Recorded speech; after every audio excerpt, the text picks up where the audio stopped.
Salman. Nunut kitab. Hmm? Nunut kitab. Kitab apa? Dan nunut kitab. Bahasa sama Pak Ari.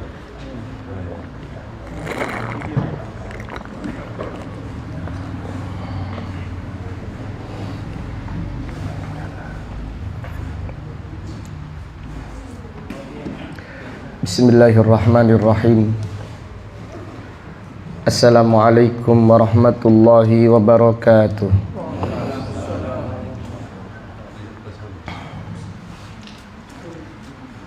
Innal hamdalillah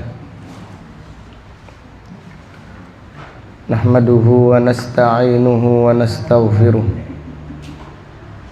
wa na'udzu billahi min syururi anfusina wa min sayyiati a'malina. May yahdihillahu fala mudilla lahu wa may yudlil fala hadiya lahu. Wa ashhadu an la ilaha illallah wahdahu la syarika lahu wa ashhadu anna Muhammadan abduhu wa rasuluh. Amma ba'du fa inna astaqal hadithi kitabullah wa khairal hadi hadi Muhammadin sallallahu alaihi wasallam wa syarrul umuri muhdatsatuha wa kullu muhdatsatin bid'ah wa kullu bid'atin dhalalah wa kullu dhalalatin finnar. Allahumma faqihna fid din.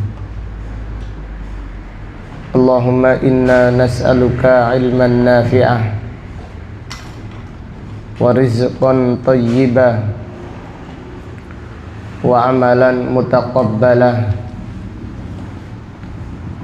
Allahumma inna na'udzubika min ilmin la yanfa' wa min qalbin la yakhsha' wa min nafsin la tashba' wa min da'watin la yustajabu laha. Alhamdulillah, pada malam yang berbahagia ini, yaitu malam Sabtu tanggal 25 bulan Rabiul Akhir tahun 1444 Hijriah, dengan izin Allah Ta'ala kita melanjutkan kembali kajian kitab Al-Wajiz fi Fiqh Sunnah wal Kitabil Aziz yang ditulis Fadilatul Syekh Abdul Azim Ibnu Badawi Al-Khalafi hafidhahullahu ta'ala. Qala al-musannifu hafidhahullah ziyaratul qubur wa tushra'u ziyaratul qubur lil itti'ad wa tadhakkuril akhirah. Disyariatkannya ziarah kubur untuk mengingat kematian dan untuk mengingat akhirat. Disyariatkan ziarah kubur untuk diambil mau'idhah, artinya supaya kita mengingat kematian dan supaya kita ingat akhirat. Syaritata alla yaqula indaha ma yughithu Rabb subhanahu wa ta'ala, dan dipersyaratkan janganlah mengucapkan di kuburan dengan ucapan yang menyebabkan kemurkaan Allah tabaraka wa ta'ala. Ka du'ail maqbur wal istighatsati bihi min dunillahi ta'ala. Seperti berdoa kepada orang yang telah meninggal dunia dan memohon pertolongan kepada mayit yang telah dikubur dari selain Allah Ta'ala.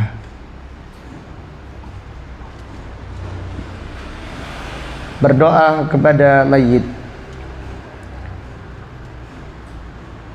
memohon pertolongan kepada mayit,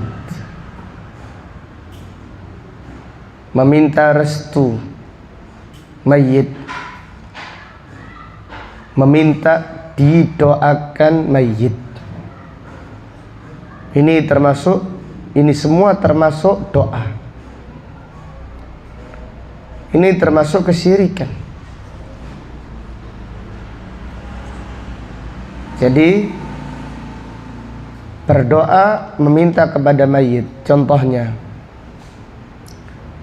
wahai Kiai Fulan,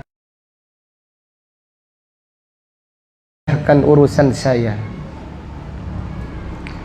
Ini artinya doa langsung kepada mayit. Ini termasuk kesyirikan.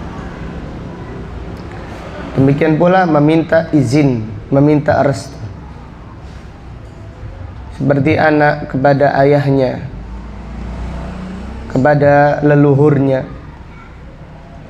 ketika hendak menikah meminta izin ayahnya.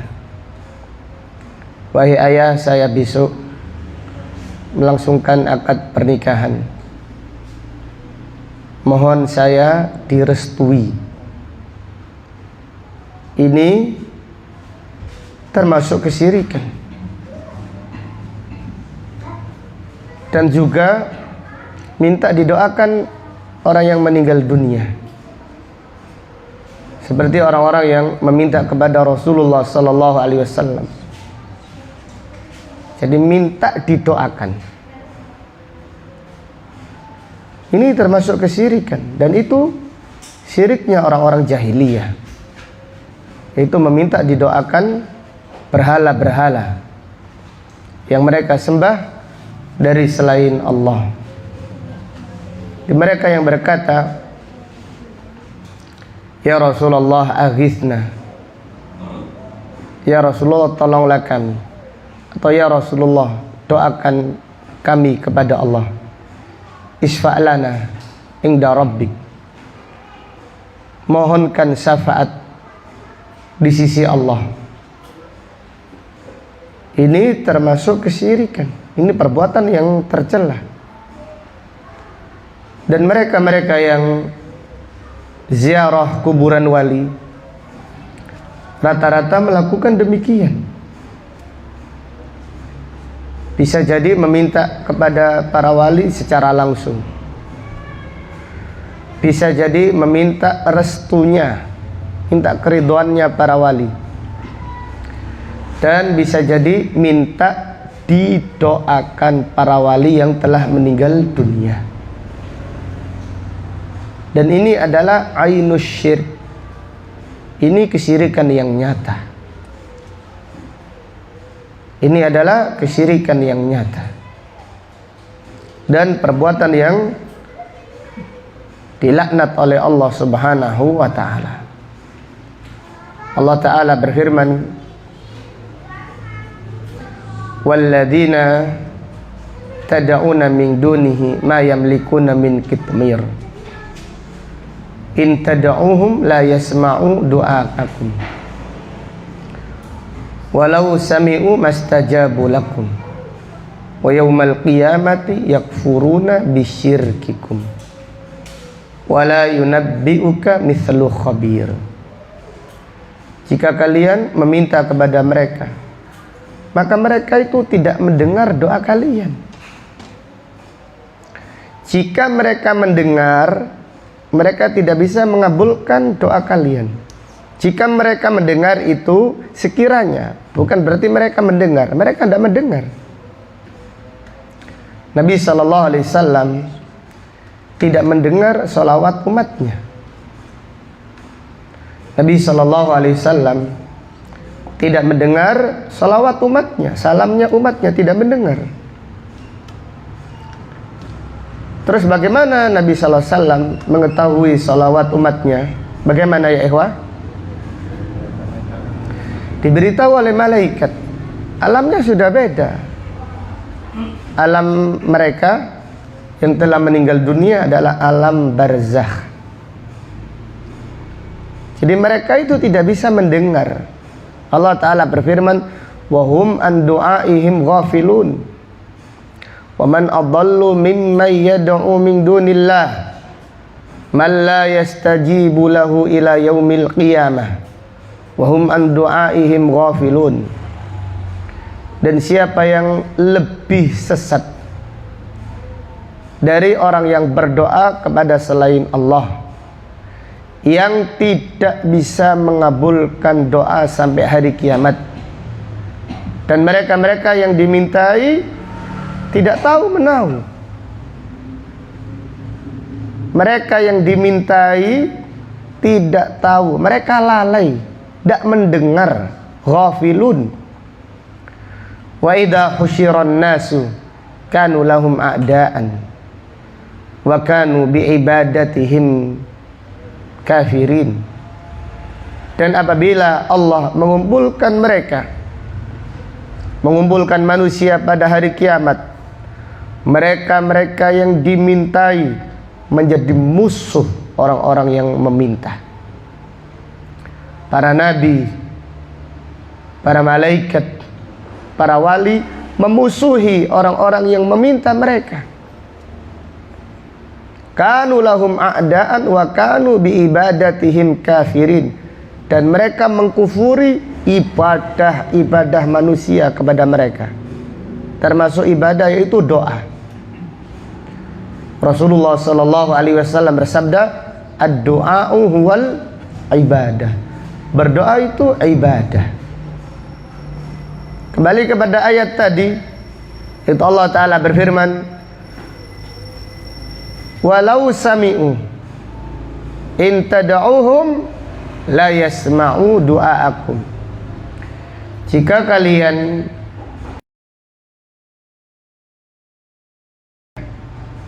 mereka tidak mendengar doa kalian. Walau sami'u, sekiranya mereka mendengar. Jadi sekiranya kalau mereka mendengar ini, mereka tidak mendengar. Ini sekiranya. Kalau bisa jadi mereka mendengar, seperti hadis Nabi SAW, kalau sekiranya Fatimah mencuri, aku akan memotong tangannya. Sekarang pertanyaan, Fatimah mencuri atau tidak? Tidak. Sekiranya. Dengar bukan berarti keterangan mereka itu mendengar. Tidak, mereka tidak mendengar. Ala wajhil iftirat.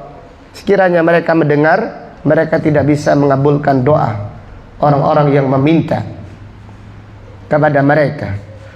Wa yaumal qiyamati yakfuruna bisyirikikum. Pada hari kiamat nanti, mereka-mereka yang dimintai doa, itu para nabi, para wali, para malaikat, mereka mengkufuri kesyirikan kalian. Ini terdapat pelajaran bahwasanya berdoa kepada selain Allah itu syirik. Wa yaumal qiyamati yakfuruna bisyirikikum wa la yunabbi'uka mithlu khabir. Dan tidak ada yang mengabarkan kepada kalian berita yang lebih detail daripada yang disampaikan oleh Allah yang Maha Mengetahui. Dengan demikian kita menziarahi kubur untuk mengingat kematian dan untuk mengingat akhirat, bukan malah berdoa meminta kepada orang yang telah meninggal dunia. atau meminta restu mereka adalah bentuk kesyirikan. Itu semuanya adalah bentuk kesyirikan. An Abi Sa'idin Al-Khudri radhiyallahu anhu qala Rasulullah sallallahu alaihi wasallam, inni nahaitukum an ziyaratil qubur fazuruha fa inna fiha ibrah wala taqulu ma yuskhitur rabbah. Rasulullah sallallahu alaihi wasallam bersabda, sesungguhnya aku telah melarang kalian dari ziarah kubur. Dan sekarang berziarahlah ke kuburan. Sekarang ziarahilah kuburan-kuburan. Fa inna fiha ibrah. Karena ziarah kubur terdapat ibrah, yaitu dengan ziarah kubur, yaitu seseorang bisa melunakkan hatinya. Hati yang keras insya Allah akan lunak dengan ziarah kubur. Terdapat pelajaran, fa inna fiha ibrah. Sesungguhnya di dalam ziarah kubur terdapat pelajaran, yaitu diantaranya melunakkan hati. Hati yang keras lunak dengan ziarah kubur. Kemudian hati yang lalai dari kematian ingat kematian. Hati yang lupa dari akhirat akan mengingat akhirat dan berlomba-lomba untuk mencari akhirat. Fa inna fiha ibrah. Di dalam ziarah kubur terdapat pelajaran. Wala taqulu ma yuskhitur rabbah. Janganlah kalian mengucapkan ucapan yang menyebabkan kemurkaan Allah. Janganlah mengucapkan ucapan yang menyebabkan kemurkaan Rabb, yaitu kemurkaan Allah subhanahu wa ta'ala. Kemudian penulis berkata, wan nisa'u karrijal fi istihbabi ziyaratil qubur limusyarakatihinna lahum fil illah allati min ajliha syuri'at ziyaratul qubur. Dan wanita seperti laki-laki disunnahkan, dianjurkan ziarah kubur, karena wanita menyertai laki-laki. Karena wanita menyertai laki-laki dari alasan ziarah kubur, dari alasan yang dengannya disyariatkan ziarah kubur. Apa alasannya disyariatkan ziarah kubur? Yaitu untuk ingat kematian. Wanita pun sama.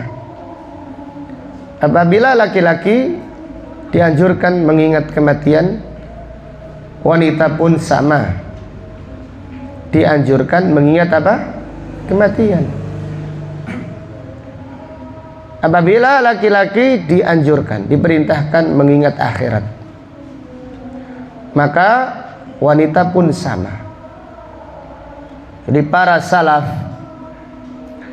kalau menasihati orang dibawa ke kuburan, itu diantara yaitu kebiasaan orang-orang salaf. Kalau ingin menasihati orang dibawa ke kuburan, maka tidak mengapa kita menasihati istri kita dibawa ke kuburan. Istri yang cerewet, yang yaitu kadang-kadang menjengkelkan suami, dibawa ke kuburan, diingatkan. Istri yang suka membentak suaminya, insya Allah di sini tidak ada. Hah? Gimana? Atau nggak beda? Jadi istri yang seperti itu dibawa ke kuburan, karena salah satu sunnah untuk melunakkan hati, yaitu dengan ziarah kubur, dibawa ke kuburan supaya ingat kematian. Dan yang diperintahkan mengingat kematian bukan hanya laki-laki, wanita juga diperintahkan mengingat kematian. Walima marra fima yuqalu inda ziyarah anna Aisyah sa'alat Rasulullah sallallahu alaihi wasallam mada taqulu idza zaratil qubur fa'allamaha mada taqulu wa lam yanhaha wa lam yubayyin laha anna laisa lin nisa'i ziyarah. Dan sebagaimana yang telah disampaikan hadis tentang doa ziarah kubur, yaitu Aisyah radhiyallahu anha bertanya kepada Rasulullah sallallahu alaihi wasallam doa ziarah kubur, dan Nabi sallallahu alaihi wasallam mengajarkan doa, wahai Aisyah, kalau kamu ziarah kubur bacalah doa ini. Dan Nabi sallallahu alaihi wasallam tidak mengatakan kepada Aisyah, wahai Aisyah, kamu itu wanita, tidak boleh ziarah kubur. Dengan demikian, ziarah kubur disyariatkan untuk laki-laki dan juga disyariatkan untuk wanita. Ila anna ziyaratahunna laha syurutun. Jadi para ulama dalam hal ini khilaf, terdapat perselisihan pendapat. Ada yang menyatakan secara mutlak wanita tidak disyariatkan ziarah kubur, dan ada yang mengatakan wanita juga disyariatkan ziarah kubur. Dan yang lebih kuat wallahu alam, pendapat yang menyatakan bahwasannya wanita juga disyariatkan ziarah kubur. Al-Imam Bukhari menulis bab ziaratul kubur. Kemudian Imam Bukhari membawa hadis seorang wanita yang menangis di kuburan anaknya. Ditegur oleh Rasulullah sallallahu alaihi wasallam, ittaqillaha wasbiri. Wahai wanita, bertakwalah kepada Allah, bersabarlah. Nabi sallallahu alaihi wasallam tidak mengatakan, wahai wanita, kamu tidak boleh ziarah kubur. Tetapi Nabi sallallahu alaihi wasallam mengatakan, bersabarlah, bertakwalah kepada Allah dan bersabarlah. Maka dalam hal ini Al-Imam Bukhari rahimahullah menguatkan pendapat, yaitu wanita juga disyariatkan ziarah kubur. Dan juga riwayat Imam Bukhari, Ummu Atiyah Al-Ansariyah berkata, nuhina anittiba'il janaiz. Kita ini dilarang mengikuti janazah. Kami wanita dilarang mengantarkan janazah. Walam yu'zam alaina.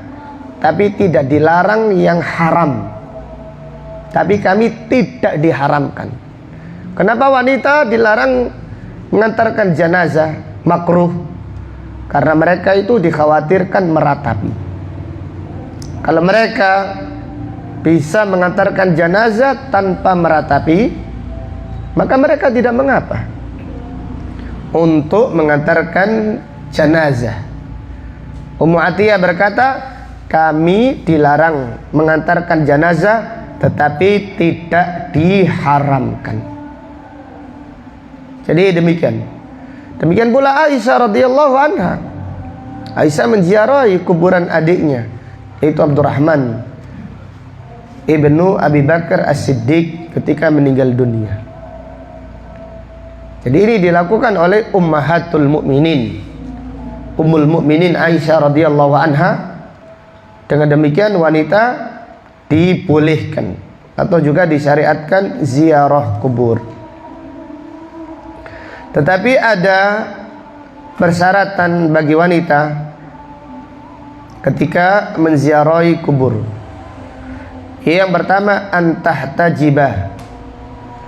Hendaklah wanita memakai yaitu pakaian yang syar'i. Wa tahtashima inda khurujiha,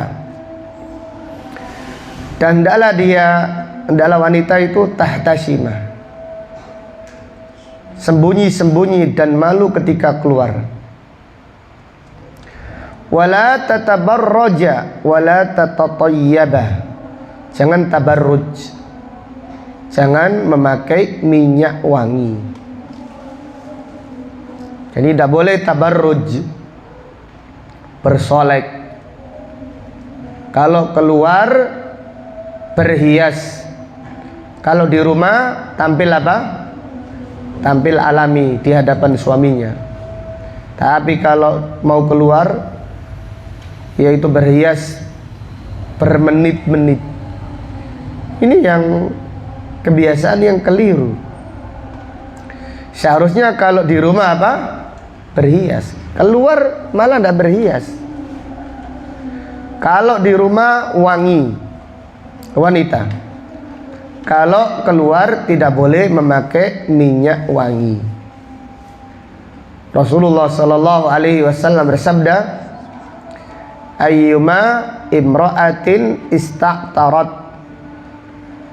liyajidar rijalu rihaha fahiya zaniyah la tuqbal laha salatun hatta taghtasila.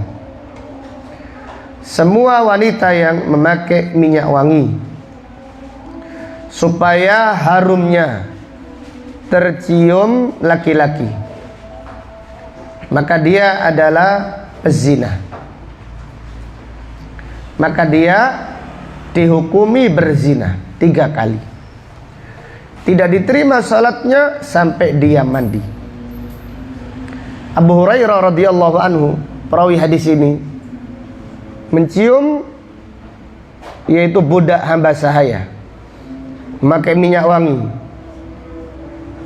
Kemudian ada budak hamba sahayanya Abu Hurairah keluar memakai minyak wangi. Lalu Abu Hurairah radhiyallahu anha memerintahkannya pulang untuk mandi. Jadi dia dihukumi seakan-akan berzina secara hakiki. Tidak boleh sholat sampai mandi janabat. Jadi masalah wanita memakai minyak wangi itu bukan perkara yang sepele. Minyak wangi, pakai minyak wangi ke masjid, ini tidak boleh sholat dia. Tidak boleh sholat sampai mandi apa? Sampai mandi janabat. Kalau minyak wangi, kalau memakai minyak wangi, sholat di rumah tidak masalah. Kalau memakai minyak wangi untuk sholat di rumah tidak masalah. Jelas ya? Adapun wanita yang memakai deodoran, insya Allah tidak mengapa. Karena ini bukan termasuk apa? Minyak wangi. Minyak wangi yang disemprot apa biasanya? Parfum khusus bagi wanita ada. Casablanca ya. Hah? Apa? Bener enggak? Ada yang katanya Paris Hilton gitu. Hah? Iya, minyak wangi. Nah, apalagi ya? Kalau mau pakai minyak wangi sudah di rumah saja. Habis isya, habis maghrib tidak keluar dari rumah. Silahkan memakai minyak wangi bagi wanita. Kemudian yang kedua,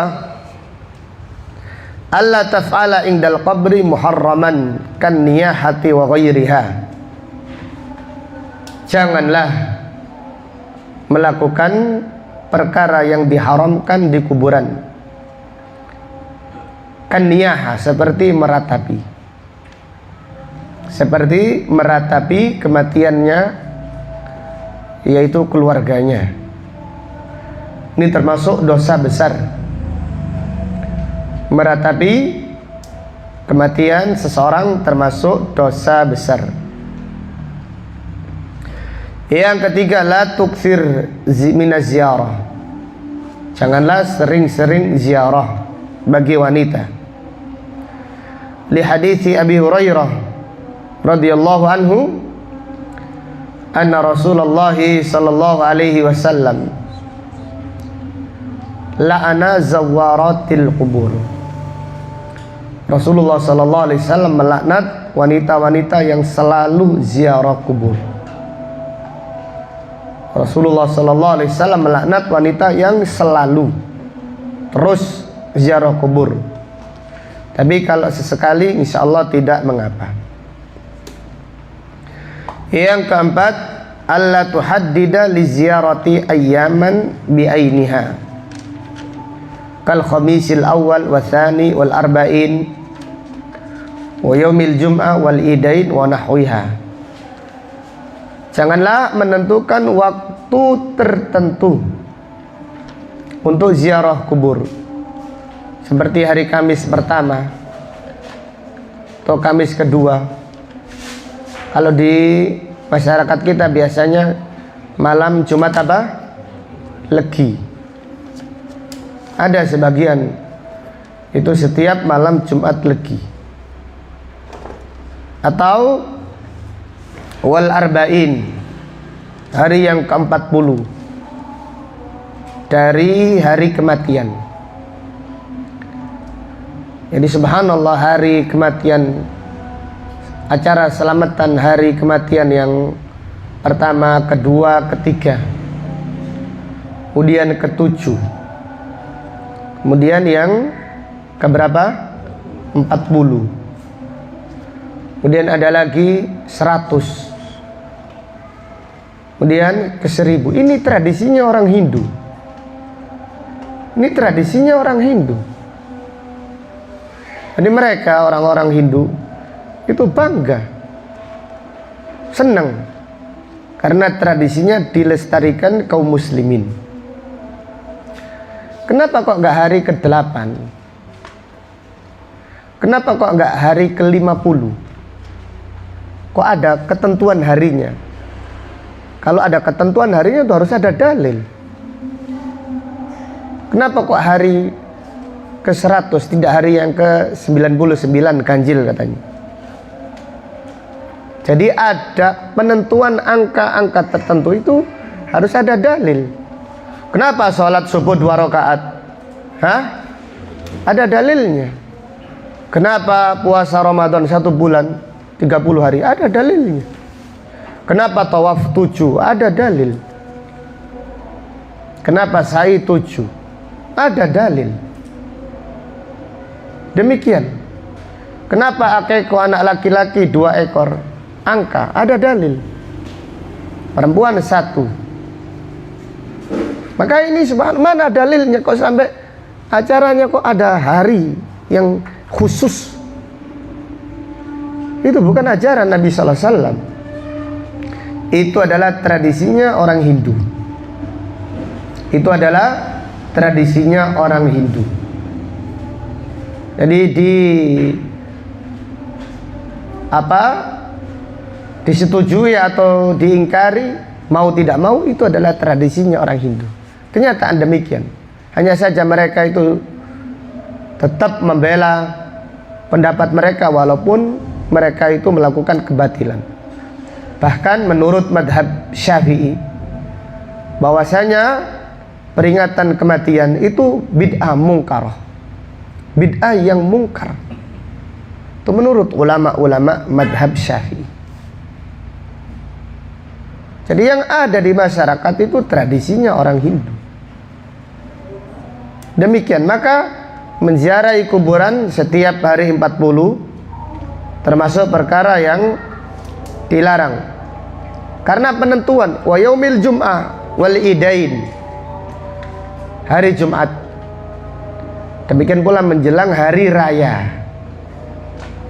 Apalagi kalau ditambahi minta restu. Apalagi maaf lahir batin dengan orang tuanya yang meninggal dunia. Ya lahir batin selfie di kuburan. Iya subhanallah, selfie di kuburan. Mohon maaf lahir batin, seneng sampai dipasang status atau masang Facebook. Orang tua gembira melihat anaknya rukun. Rukun kalau selfie saja. Nanti kalau sudah nggak selfie, berantemnya, rasan-rasannya kembali lagi. Berantemnya kembali lagi. Demikian, itu adalah perkara-perkara yang menyelisihi petunjuk Rasulullah sallallahu alaihi wasallam. Wallahu taala a'lam. Insyaallah akan kita lanjutkan setelah adzan atau setelah salat Isya. Barakallahu fikum, subhanakallahumma bihamdika asyhadu an la ilaha illa anta astaghfiruka wa atubu ilaik. Assalamualaikum warahmatullahi wabarakatuh.